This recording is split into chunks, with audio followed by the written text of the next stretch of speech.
All these years, you could book tickets or book instruments or goods which are of interest to you well in advance so that the day it could launch, you could get it. The same is what will happen even in IPO markets, wherein now you can book your IPO well in advance.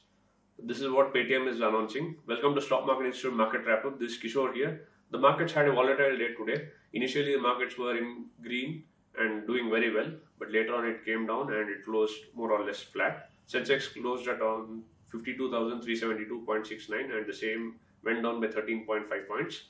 Nifty on the other hand went up by 2.8 points positive and the same closed at 15,692.60. Reality stocks were the ones which gained in the market today. Apart from this, the news for the day, as I told you, Paytm announces pre-booking of IPO, wherein you can now pre-book your IPO. You don't have to wait for that particular day when the IPO opens. If that day, if you don't have funds or have some technical glitch, you may miss out applying for the IPO. With Paytm announcing this, you don't have to worry about all those things. So you can well in advance book the IPOs and keep it. At the same time, there's one more news from Paytm wherein the promoters give a nod for them to raise 12,000 crores through IPO.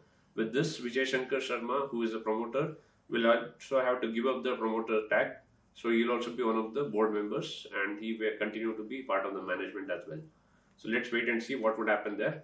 Rakesh Jhunjhunwala is in news wherein he says that he would be backing a low-cost airway which would be starting shortly, and the kind of money that he is pumping in, that is approximately $35 million, that is 260.7 crores. With this, he gets 40% stake. There is news which says that there are a lot of veterans from the aviation business who will be coming together and starting with this low-cost airways. And tentative name for this particular venture would be Akasha, that means sky. So let's wait and see how this would fare.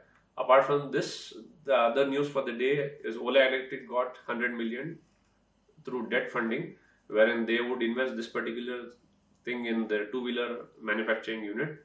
And they also plan to put in more $2 billion, which would make it through their own partners as well as themselves, wherein they want to create 1 lakh charging stations across 400 cities. So this is a good ambitious plan. Let's wait and see how it would fare.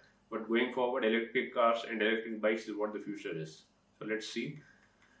Apart from this, Flipkart gets $3.6 billion. With this, they would now get valued at $37.6 billion. Whatever money they have raised would be used as a war chest to compete against Amazon, Tata Digital as well as Reliance, because everybody has been putting a lot of money there, because of which the competition would get intensified. So we think that with this money, probably they would give you more of goodies, freebies and other things. As the new policy says that you can't give huge discounts on the product, but you can always attract people by giving a lot of free gifts. So this may be the thing that they would do. Apart from this, LIC IPO is been approved by the cabinet today. And this is one of the biggest and the most ambitious divestment plan that has been taken up by the government, wherein the IPO would happen somewhere around March this year, and by end of March is when they plan to get it listed on the exchange. And this IPO would be the biggest one across the years, all these years, and the same would be valued at almost $24 billion. That's huge, even bigger than Paytm.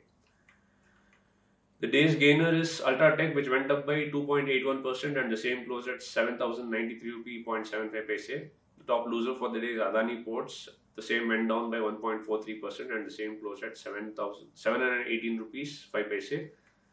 Gold has gone down by 207 rupee and the same is right now trading at 47,716 rupees for every 10 grams. Silver has gone down by 477 rupees and the same is trading at 68,820. USD has gone down by 25 paise and the same is right now trading at 75 rupee 33 paise. Euro has gone up by 23 paise and the same is right now trading at 89 rupee 8 paise. Petrol has gone up by 29 paise and diesel has come down by 17 paise. So there's a bit of good news and bad news there. Crude has gone down by 77 rupees and the same is right now trading at 5,477. The technical charts do not give us clear indication what would happen in the markets, because at the closing market actually came to negative or more or less flat, because of which we are not getting any clear cut direction. However, I would recommend you to watch the international markets, based upon which we'll get to know what will happen in the markets tomorrow. However, if markets continue to go down, because I see a lot of weakness in gold and silver, because of which I think market may continue to go down. If that happens, yes, it's opportunity for you to buy good companies and get a good average. Do take care of yourself, get yourself vaccinated, take care of your loved ones. Do like and subscribe the channel and share the videos amongst your friends. Take care. Bye.